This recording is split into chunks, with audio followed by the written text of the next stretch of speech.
Hello everyone, this is part 9 of What If Naruto Was Neglected and Was Trained by Shisui, and I hope you guys enjoy this video and to like, to subscribe, to share, and check out the playlist, to see more comment down below. Now let's start the intro. They call me a god. They call me a god. They call me a god. Join my membership, the perks are great. It's in the description. Narumi fought back a sigh as she closed the door to her and Kurenai's shared room. It was hard to even look the Junin in the eyes as she delivered the news to her. Narumi wasn't prepared for Kurenai to be so shaken up and distraught about Naruto. Even through the door she could hear the faint strangled sobs echoing in the room behind her. Their relationship was far more developed than Narumi had originally thought possible. It was sort of a wake-up call for Narumi. Even though her eyes glowed with unconditional sorrow for her traitorous brother, she was glad that he had someone so close to him. Filling in the void his family failed to give him. Leaning her head against the wall, she closed her eyes in thought, wincing in pain as her bandaged arm scraped uncomfortable against the wall behind her. Being alone with her thoughts for the past week had given Narumi enough time to digest what exactly happened during her fight with her blonde brother. His words echoed in her head, bouncing off the walls in her mind before engraving themselves deep in her brain. Strangers, he had called them strangers. And what made it worse was that Narumi couldn't fight his claim. She knew he was right. Looking into his multicolored eyes that night only solidified the sinking feeling in her chest. His eyes. At that thought her mind went blank. Eyes she was sure she would never forget for the rest of her life. She shuddered at the memory of the spinning Uchiha Dujutsu that lived in his left eye socket, no doubt belonging to his late sensei Shisui Uchiha, the very man that Naruto praised over everything else. Narumi wanted to scoff at herself. She should have known better when Naruto came home one day with a large scar over his left eye all those years ago. Her younger self had asked her parents about it. They threw her a broken answer her way, saying that he had always had it since birth. Her feeble mind accepted the answer and never bothered to confine her brother about it, so she shrugged it off. Narumi cursed her younger self. What a bitch. In hindsight, and now that she had time to mull over and reflect, she wasn't that surprised over the Sharingan. In fact, it made sense to her. Putting the pieces together wasn't hard for her after a few moments, and she was left without even second-guessing the Dujutsu. It was his right eye that made her uneasy. The golden coin that glared at her with such exasperation it made her physically wince at the thought and made the demon residing in her thrash about wildly. Even now the demon continued to squirm in his cage. Both demon and human were shocked beyond belief as they laid their eyes upon the golden eye of the Sanbi. For the life of her, Narumi just couldn't figure out how it was even possible for Naruto to have the Sanbi sealed inside of him. When could it have even happened? Did her parents lie and the Sanbi was with the Kyuubi the day he attacked the village almost 13 years ago? Her theory was quickly debunked by the Kyuubi himself, confirming that he was alone during the attack. No matter how long she thought of any reasoning, it just led to more unanswered questions. The only way she would truly know would be asking Naruto himself. And that was physically impossible at the moment in time, and for who knows how long. Hey Narumi-san. Narumi was blown out of her thoughts as she tilted her head to look at the shinobi that Kurenai had picked up running over to her. His onyx black eyes looked over to her in uncertainty. She could practically feel awkwardness oozing off of him as he got closer to her. She raised a quizzitive brow in his direction, looking at him in question. Narumi truly didn't really know how she felt about Kagami. All she remembered was waking up with her arm in a cast and the tall strange man looking over both her and Kurenai. He spoke with such familiarity towards Kurenai it threw her for a loop. Calling her sensei and doing anything in his power to make sure they were healing. At first she was on edge of the mysterious man, and if she was being honest, she could tell right away that he wasn't as strong as he looked. She could have killed him and even buried his body before he had even known she moved. But after he begrudgingly told her about his rare condition that he could only use genjutsu, he eased up on him. Apparently Kurenai had agreed to take Kagami back to Konoha if he came clean and revealed everything that he knew about the kidnapping operation. Narumi couldn't fault Kurenai on her decision after a moment of thought. If she was a master of certain ninja art and she seemingly met someone with a massive amount of potential, she would have taken them in too. What is it, Kagami-san? Narumi said, her brow furrowing in confusion as he fidgeted in place. Question shined in her blue eyes as she pushed herself off the wall, looking upwards to meet his eyes. I think it's best if you just follow me. Narumi slowly nodded her head as she quickly followed after the retreating back of the tall man. Now Narumi was burning with curiosity the closer she and Kagami got to the hotel lobby. Her mind was flying through endless possibilities as to why Kagami was acting as strange as he was. He was tense, borderline uncomfortable as he dragged his feet across the smooth hotel floor. Narumi basked in the heated room and offered a strained smile and a small incline of her head to the hotel employee behind the desk, quickly recognizing her as the same lady that had given them their rooms over a month ago, Uta if her memory serves her right. The lady ignored her smile, staring blank back at her. Narumi was certain there was an annoyed flash in her eyes as she looked at her and scoffed silently. Guess she isn't over the hallway brawl. Narumi had the audacity to look sheepish as she forced her head to turn away, feeling somewhat uncomfortable about the situation. Shaking her head to rid her thoughts, Narumi watched as Kagami grabbed the door handle. He seemed to hesitate for a moment and looked back at Narumi. The redhead tilted her head in confusion again. He was just acting so strange. Then without warning Kagami pushed the door open. Narumi had to squint slightly at the sudden soft glow of the moon as it shined down on them. She let her eyes adjust before walking outside right behind Kagami. The second she took a step outside she felt her entire body freeze up, not because of the freezing temperature but because of the painfully recognizable chakra signatures she just picked up on. Narumi's heart threatened to stop beating as she tried her best to avert her gaze at the three flushed faces looking at her. Their cheeks looked like they were permanently stained pink as they breathed heavily. They looked like they had decided to run across the ocean to get here instead of taking the boat. She was lost in her own thoughts and didn't even hear Kagami whisper that they were here. Narumi, can you please explain why this man is refusing us access to Siku-chan and Naruto-kun? Narumi recoiled at Anko's harsh words. They felt like they had burnt her skin and sizzled uncomfortably. On either side of Anko were the two remaining members of Team 11. They both looked more flushed than their sensei and were looking at her with such expectant looks that she was beginning to wish she stayed in bed for the day. Anko scowled in annoyance as she watched Narumi force her eyes away from her. Anko barely registered the cast over the girl's arm and stepped closer to the redhead, glaring daggers at Narumi. Even in her pissed-off state, Anko internally patted herself on the back for not just killing the man who had refused her access to her best friend and student. She didn't know she had that kind of self-control in her. Narumi had to bite back a sigh. She was secretly hoping that Kurenai would have to be the one to break the news to Team 11. As a consensus they genuinely liked Kurenai more and it would be easier to hear it from her. The QB roared with laughter in her mind at Narumi's sudden misfortune, making sure to rub it into the girl's face. Narumi just chalked it up to karma finally coming back to haunt her. It had to come back sometime, right? Well, Anko-san, it's complicated, Narumi said.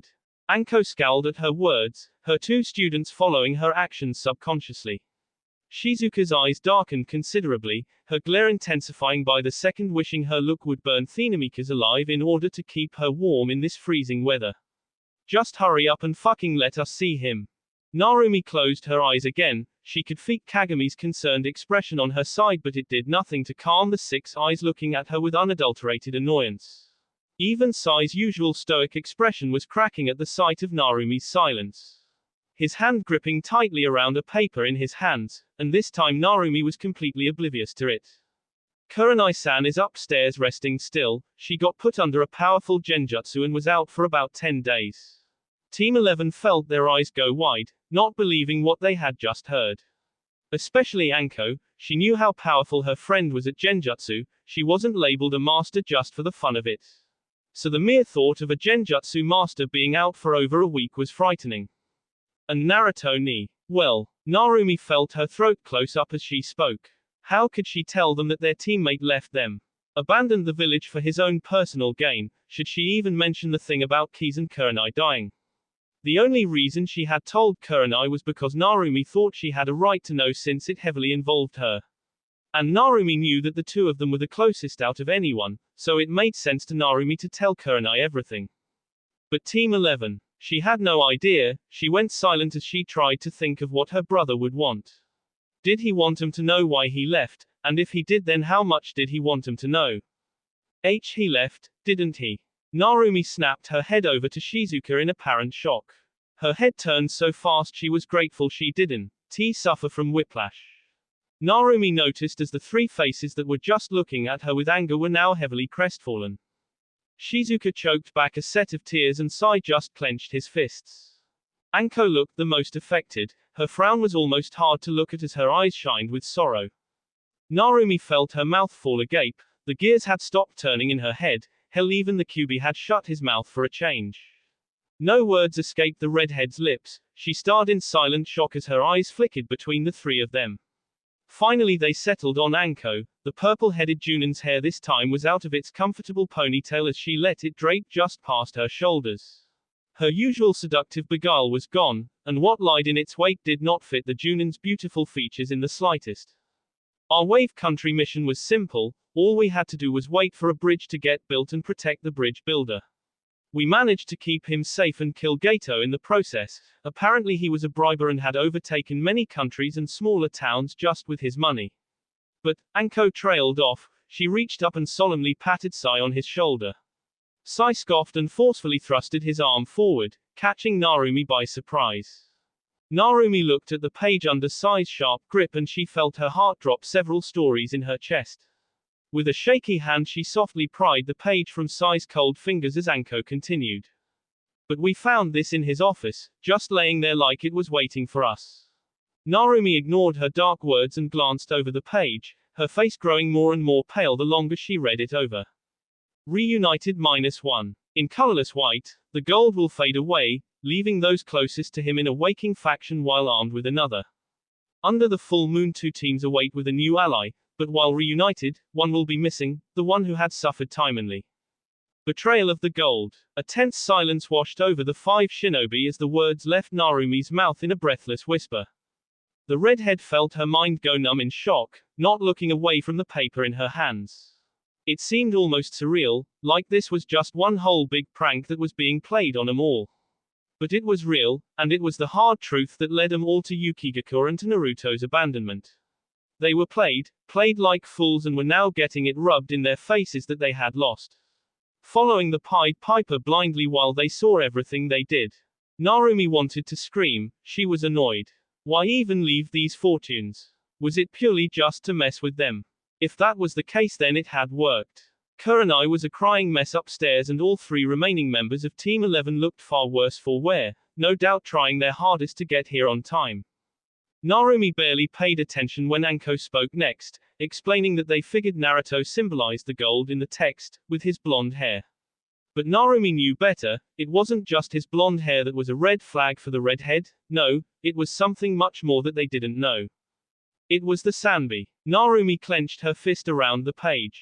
Schooling her features she looked over at Kagami making the man snap into attention. Can you check up on Kurenai-san? I want to get out of Roka and back to Konoha as fast as possible. 2-san needs to hear about this immediately. Wait, shouldn't we try and find Naruto-kun? He has to be close. Naruto-ni had a 10-day head start from us, he's probably been out of Yukigakure since the first day. We don't know where he went, searching now with all of us at our weakest will surely lead us nowhere. Narumi said, cutting off Anko and sending a trail of guilt through Narumi's core when she noticed the painful expression take control of Anko's face. Narumi pushed the not-so-foreign feeling of guilt down and instructed Kagami to go upstairs. Sai reluctantly nodded in agreement with Narumi, his scowl still present as Shizuka looked down sadly, hesitantly nodding her head along with Sai. Another silence fell over the group that was borderline uncomfortable. Narumi doesn't know how long they stayed in this tense silence, but she didn't mind. Making her face stoic once again she turned away from the group, trying her best to calm the growing guilt once again. She had made up her decision, the decision that she had been mulling over ever since she had woken up in a painful fury after losing to Naruto. The fortune helped clear her mind up a bit, something like this just couldn't have been a coincidence. She just wishes her decision doesn't break things further than they already were. The sun had finally set, basking the elemental nations in the bright white rays that shined down from the full moon high in the sky. 8 shadowy figures circled around a dark cave, all standing adjacent from one another, welcoming the silence and letting it wash over the pitch-black room. Not a single word was spoken during their wait for their leader. The glitching bodies phased in and out at random, making it almost impossible to see their faces. It seems we are all here. The 8 figures all turned their heads to look at the new voice. A taller man stood at the top. His body was the only one not glitching as he crossed his arms over his chest. His deep purple eyes locking onto each set of eyes simultaneously. They all gave their leader their full attention. It was one of the rare displays of pure submission that the figures gave to him. We have a change of plans. Zetsu has just informed me that what we are looking for has been moved into Kumogakure. Kiss him, Itachi, the strong deep voice said, making the 2 set of eyes look over at him. One set was blazing red, 3 tomo sitting comfortably in his eye sockets. The other was a deep white, gills under his eyes that resembled that of a great white shark. They stood to attention at their leader, waiting patiently for his words. I want you 2 to head over to Kumogakure, find and kill Yuno no matter what. He has what we have been after. Dismissed. And just like that, as fast as he appeared he vanished. Leaving the 8 figures alone in the room once again. Itachi and Kisum merely grinned before they disappeared first, their see-through bodies disappearing into the wind. One by one everyone else followed, leaving the dark cave completely empty and void of any life. Just the way they liked it. So the denser the chakra the harder it is to mold it. Well, yes and no. If you have Desna chakra then it just means it takes a longer time to mold. But if your chakra control is good then you wouldn't be able to feel a difference. Naruto said as he adjusted the smaller girl that rested on his back. He suppressed a grin as the girl hummed in understanding and rested her head on the back of his shoulder. Keys looked straight ahead as she asked yet another question about the basics of chakra while she held her index finger outward, controlling a Kwani floating in the air as Naruto carried her and walked down a path towards a small village in Sound Country. They had been on their journey for a month now, still deep inside the Sound Country and slowly making their way towards Kumo. Naruto really underestimated how big Sound Country really was. There were a lot of towns scattered around and it helped for shelter so they didn't have to make camp in the middle of the forest and risk more attacks on them. Naruto had originally planned for the journey to take just a month, but now he just didn't know how long it would take to even step into Lightning Country. And after a month in, he and Keys were slowly growing closer to one another. His original goal was just to strengthen her up so she could run with chakra and hopefully get to Kumo faster. And it would have worked, if they hadn't stopped at a small carnival that a large village was having a few days after he had helped Keys control her magnet release. Kiss's smile that day almost threatened to break her face as she ran around happily, trying all the new exotic food and playing carnival games as Naruto watched her, and partaken in games that Keys begged him to play.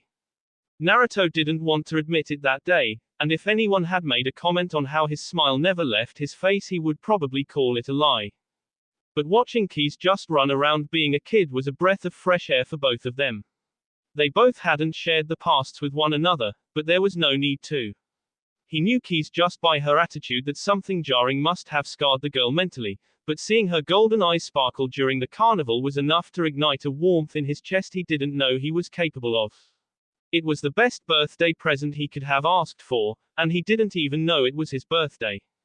But if my magnet release is a combination of wind and earth chakra, could I still use wind and earth jutsus? Of course. The natures just mixed together to allow you to use magnet release. It was a mutation of your DNA when you were born. Ooh. Naruto grinned as he watched Kiss's eyes sparkle again with joy. The kunai she was controlling in front of him started to rapidly increase in speed as she moved it side to side in excitement. Naruto almost laughed when Keys jumped up and down with a smile on her face. The girl was definitely turning into a bundle of joy, a real sharp contrast than how she was the first time they met. Finally noticing that they entered the small town he gently slid Keys off of his back much to the girl's silent protest. Back onto her feet she grabbed the kunai she was controlling and placed it back into the back on her bag. Standing close to the taller male Keys looked around, holding a gold stuffed rabbit close to her body, a prize that Naruto had won for her back at the carnival. Naruto noticed her sudden shift and attitude and his features softened, reaching out and patted her growing brown hair and was happy to see her not flinch in fear, but look up at him expectantly. Come on, let's go find a hotel and relax for the night. And if we have some spare time we could go shopping. he said, making Kiss's eyes sparkle once again. She nodded her head enthusiastically, holding the stuffed animal closer to her. The town they were in was small and there weren't many people walking down the streets. Naruto decided before they entered the village to remove his headband and place it back into his pouch for safekeeping. The further and further they traveled, he didn't know what to expect with his family. He was certain he wasn't officially labeled a missing nin yet, so it seemed like an easy choice for Naruto to just not wear the headband. Several of the people passing by offered the two kids a nod of greeting as they walked by. Naruto returned them wholeheartedly, but Kei was far more hesitant, scooting closer to Naruto subconsciously as she gripped a few of his fingers for comfort. Naruto didn't mind and would periodically offer a smile towards her in hopes to calm her down. It conjured the desired effect, and Kei could feel the nerves in her body slowly melt away as they walked into a pretty worn-down hotel building. As they walked into the building, they were greeted with a friendly smile from the man working behind the desk. Naruto ignored the confusion and shock in the man's eyes as he asked for a singular room with 2 beds. He didn't have much money on him, only the amount the masked man had given him and a few looting trips from the bandits that Kei had taken out for her training. The man nodded his head, quickly excusing himself, and walked into the back room. Seconds later he walked back out with a singular room key, handing it to Naruto, telling them to enjoy their stay. Naruto smiled and paid for the room and motioned Kei to follow him. Thankfully their room was on the first floor, only about 40 feet away from the front desk. Unlocking the door, Naruto and Kei were faced with a very small room, or more so like a closet. There were 2 single beds in the center of the room. The walls were beginning to chip from years of damage as the paint started to peel away. Directly to their right was their bathroom, barely hidden behind a broken wooden door that was hanging onto their hinges for dear life. Naruto had to suppress a groan as the unpleasant atmosphere and smell of the room, but it sure as hell beats sleeping in the forest again. Kei didn't seem to mind as she let go of Naruto's fingers and walked over to sit on the bed furthest away. She pulled her knees up into her chest as she sunk down slightly into the shocking soft mattress. Naruto watched her with interest as the gold rabbit looked like he was suffocating under Kei's harsh grip. Walking over to the opposite bed across from Kei's, Naruto took a seat on the edge and silently marveled at the softness. That was definitely a surprise. He had sunken in a few inches and couldn't believe that such a dingy hotel would have such soft mattresses. It was definitely the softest he had ever been on before. Naruto stayed silent for a few minutes as he watched Kei sit atop her bed. He noticed her shoulders start to tremble slightly and a frown appeared on his face. Her sudden shift in attitude was sudden. She often did this when they entered hotel rooms. She would often enclose herself and fall asleep quickly, leaving Naruto to his own devices. But this time the change was much more noticeable. It was impossible not to see. Scooting a little closer to the edge, he reached out slowly and patting her on the shoulder. His frown grew deeper as he watched her flinch away again, her head snapping up to look at him in a mixture of shock and fear.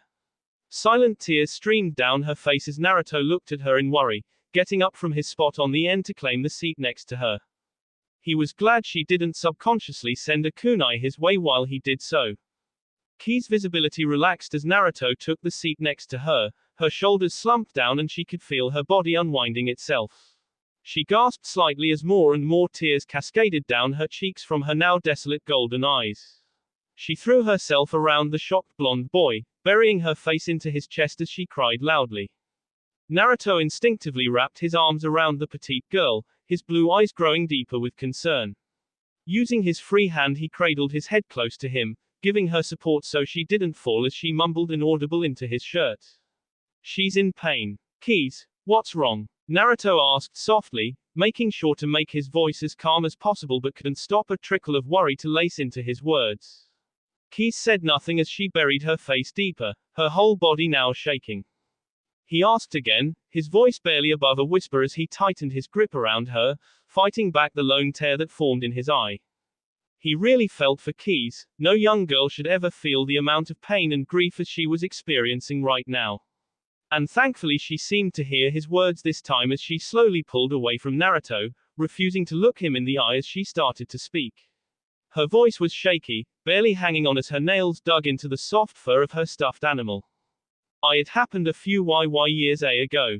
Naruto gave her his full attention, his eyes never breaking away from the young girl as she furiously wiped her eyes with her arm, trying to erase any evidence of her crying. Kei's hated crying, she will forever hate crying after what happened to her. But she couldn't help it, she tried for so long to stop the tears from falling, but they never have. They were taunting her, reminding her of a time she wished would forcefully purge itself from her mind forever. Flashback. 2 years ago. Come on Keys, hurry up. I'm coming, I'm coming. Keys yelled happily as she bounced over to the familiar voice. Backpack strapped around her 6-year-old shoulders, almost falling off her body from her excited jumping. She laughed happily as she stopped her run and hugged the tall man that had just spoken to her, looking up at the identical golden eyes. She grinned. Her teeth glistened in the morning sun. Isn't it great, Ni-chan? A whole adventure just to see Ka-san. The taller man looked down at his younger sister and smiled. Reaching down, he rubbed the girl's head affectionately. Keys giggled happily at the attention as she leaned into his touch, still bouncing in place. The man adjusted the backpack over his shoulder with his free arm, enjoying the soft breeze of Iron Country. The weather was especially beautiful during springtime in the country. Cherry blossoms had already sprouted from the ground, the wind carrying the beautiful pink leaves across the land. Now Keys, remember, stay close to your Ni-chan. Big brother Ren will be here to protect you, okay? Keys nodded her head enthusiastically. Of course you will, Ni-chan. You'll always protect me. Ren laughed slightly as he patted her head again. Not long after, Ren grabbed his remaining bags from his large patio and slung it over his shoulder. For the longest time, Ren and Keys had lived in a small wooden cabin just outside the border of Iwagakure. The land they lived on was very desolate, not much wildlife roamed the areas or even bothered to get close to the house. It was the perfect place for a small family who didn't like the attention or the large crowds of other villages. Which was exactly what the Nakahara family had liked. There were towns close by where they bought all their necessities, like food, water, and clothes. But their father was usually the one to go out and do all the shopping. He would often come back late at night, struggling to carry the large amount of bags around his arms and back, making Thor's mother worried sick. Sadly, their father had passed away before Keys had been born. How far is Ka-san, Ni-chan? Keys asked loudly, tilting her head to the side cutely as she looked up at him. Ren smiled down at the girl as they walked down an empty trail, ignoring the soft crunch of sakura leaves under his feet. Oh, she isn't very far at all. We're about less than a day away. Ka-san should be in our other cabin that Two-san had bought. Another cabin. Keys yelled again, her eyes glinting with joy, making Ren grin. Ren nodded as he pulled out his map in his back pocket, opening it up and handing it to Keys. Keys grabbed on eagerly as Ren pointed to the small black circle that wasn't very far away from the current house. Two-san had bought this for Ka-san right before you were born, and that's where she has been all these years. If she was so close, why couldn't she come and visit? Or we go over there? Keys said sadly as she looked down to the ground. Her frown sagged deeply on her young face as she handed the map back to Ren without looking at him. Ren's eyes softened considerably. Taking a few long steps forward, he got right in front of his little sister, making Keys bump into him in surprise. Ren bent down till he was at her level and gave her the biggest smile he could muster as he ruffled her brown hair. Keys couldn't stop the smile from growing on her face, replacing her previous frown. Now Keys, you know how Ka-san is. She's a shinobi, remember?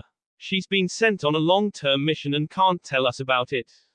I know, Ni-chan, but she could have at least said hello sometime. Which is exactly why we're going to her this time. Kiss's previous sadness melted away at her brother's enthusiasm. Nodding happily, she felt all the doubt go away. Ren, seeing his sister's mood brighten, smiled happily. Getting back up to his feet, he offered his hand to Keys, which she took happily with no hesitation. As they walked down the beautiful pathway to their second home, Keys couldn't help but jump around in happiness. She had her Ni-chan with her and she was going to go see her Ka-san again. She couldn't contain her happiness as she swung from her brother's hand, laughing loudly while doing so. She felt like she was on top of the world. Completely unaware of the smile falling off of Ren's face, with his eyes glazing over darkly. Night had just fallen over the elemental nations, the large crescent moon trying its best to offer its light to the darkened earth as it reflected off the glowing sakura leaves. Ren and Kiss's journey was incredibly peaceful. They hadn't run into a single person during their walk and even had time to eat at a small food stand in one of the passing towns. Kiss's excitement seemed to grow larger and larger the longer they walked. She was so excited to see her Car-san that Ren had to scold her multiple times that she was being too loud or running too far ahead of him. Ren had stayed silent for the majority of the trip, taking in the peaceful ambience and the calming feeling that nature had always provided him. It was the only way to ease his always beating heart. Their walk only lasted for about 9 hours, finally getting to the deserted cabin in the middle of a cherry blossom clearing. Keys audibly awed in amazement at the scenery. It was so pretty. She yelled at her brother and why he hadn't taken her here before. Ren laughed loudly at Kiss's explosion on him. He didn't answer her question as he just rubbed her head again. And just like that, her anger was gone in a flash. Once they had reached the front door, Keys just couldn't even hold it anymore. The second her brother had unlocked the door, she had already pushed past him, almost breaking the door off its hinges as it flew back and hit the back of the wall with a loud bang. Car-san! Keys yelled as she jumped into the center of the room. Her eyes frantically glancing across the inside of the cabin. Directly to her left she could see a broken wooden door, barely hanging on the hinges as polished white bathroom tile shined brightly in her eyes. The living room was large, much larger than the one she was used to back at her original home. Couches and rugs lined the back, circling a nice polished wooden coffee table that was balanced on a nice bearskin rug, placed directly in front of a large fireplace. On the other side was a large dining table with 4 chairs balanced upside down on top with a dusty, and no doubt rusted lamp that looked like it hadn't been used in ages. Behind the table were 2 identical doors next to one another, most likely leading to the bedrooms. Straight ahead of her was the kitchen. She could see a stove that looked to be just as rusted as the lamp. A nice tall refrigerator stood next to it with several cabinets placed next to it with a sink directly below it.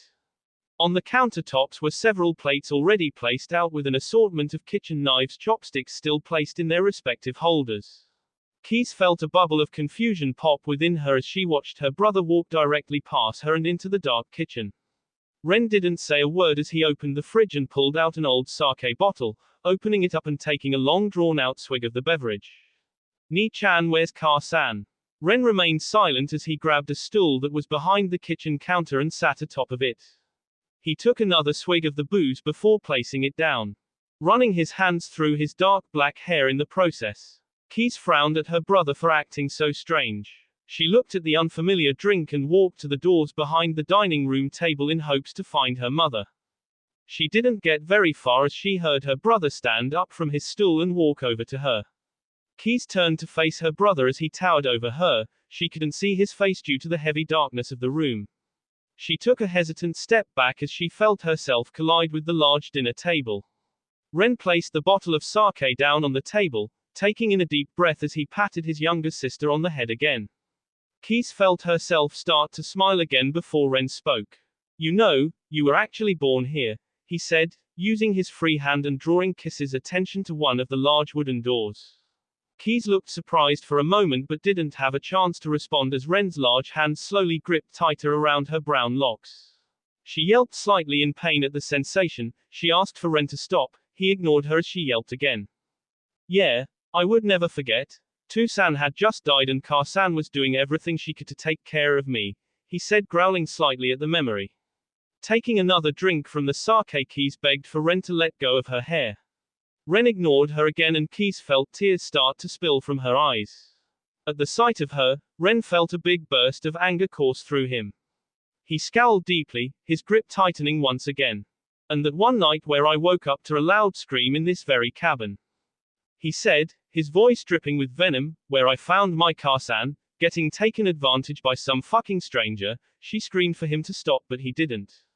After he saw me he forced me to watch, he pinned me down and I was forced to watch my own mother get raped, he growled again. His eyes flashing with anger as he pushed Keys forcefully into the table. Keys yelped again in pain as more and more tears fall down her cheeks. Her head hit the back of the chair as she forcefully tried to pry her bothered hand away from her hair. Ni-chan, stop, it hurts. And you look just fucking like him. Ren yelled angrily, spit flying from his mouth as he grabbed as much hair as he could from Keys before throwing her across the room. Keys yelled again as she was thrown through a wooden chair before feeling her back smash up against one of the kitchen counters. She gasped in agony at the sensation, blood flew from her mouth and didn't have time to react as she felt large hands once again grip both her arms and pin them above her. She whimpered in pain and looked up in fear to see her brother looking down at her with disdain. His golden eyes were now a dull copper, shining with anger as a crazed expression morphed onto his face. I've always hated you, you were the reason Ka-san had died. If it wasn't for you she wouldn't have died giving birth to you. He screamed at her, his eyes shining with unshed tears as he used his free hand to reach and pin her body to the cabinet. He felt out a crazed laugh, as Keys looked at Ren in horror. This wasn't the brother she had grown up with, the brother who had taken care of her since she could remember. She tried to get her fright under control as she looked at his hysterical expression. The room felt like it dropped several degrees from the tension. She whimpered out again, trying to break her arms free from his grasp. Nii-chan. Shut up. Keys screamed in pain again as a fresh batch of tears formed from her now terror-filled eyes. Ren had struck her, slapping her across the face making her head slam back into the counter. Keys cried and felt something sharp get placed on her chest. Just shut up. I tried for so long to raise you for Ka-san, but every time I look at you I see him, the man who ruined everything. Kiss's eyes widened as she squirmed in his grasp. Her golden orbs tracing the kitchen knife he had grabbed at it pierced through her shirt right above her heart. She pleaded and begged, her high-pitched voice echoing through the barren cabin and disappearing into the endless air.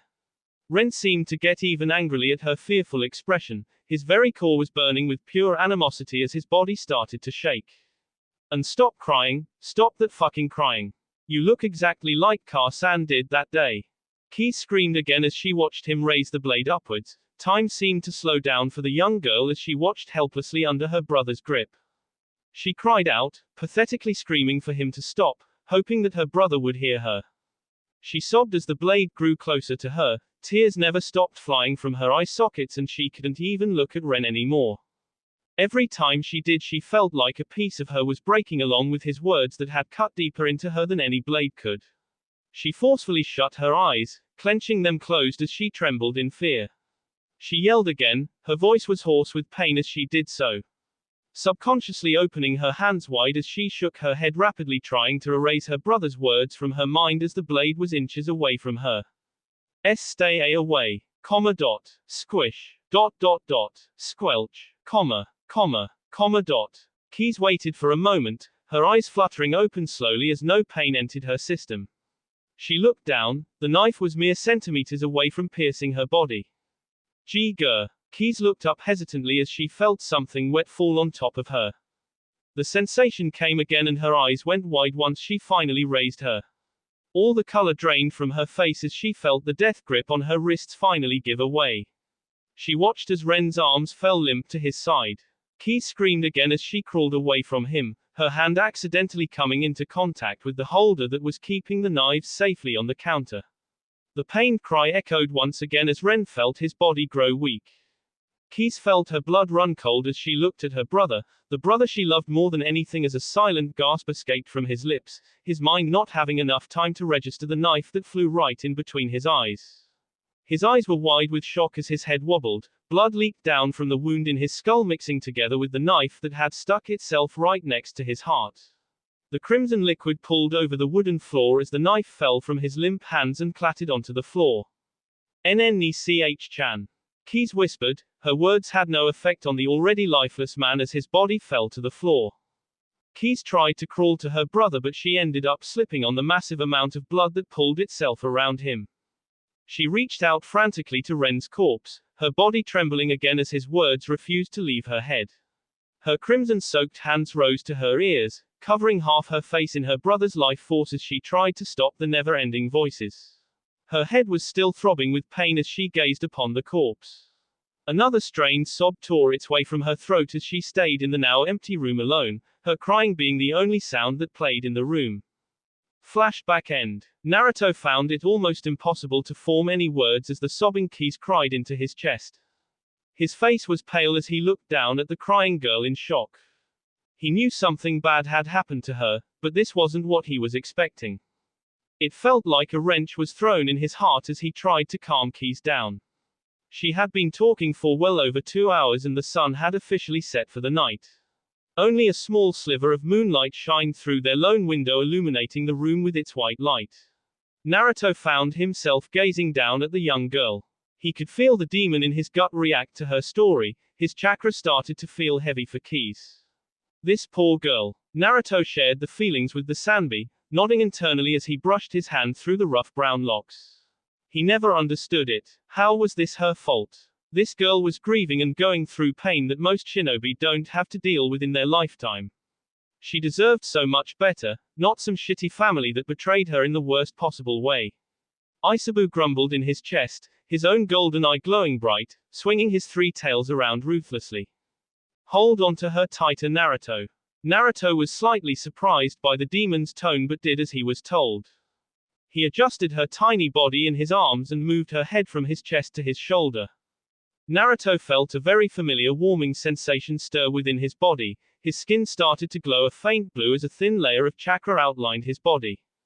Keys looked alarmed for a moment at the chakra until it shrouded itself over the 2 kids completely.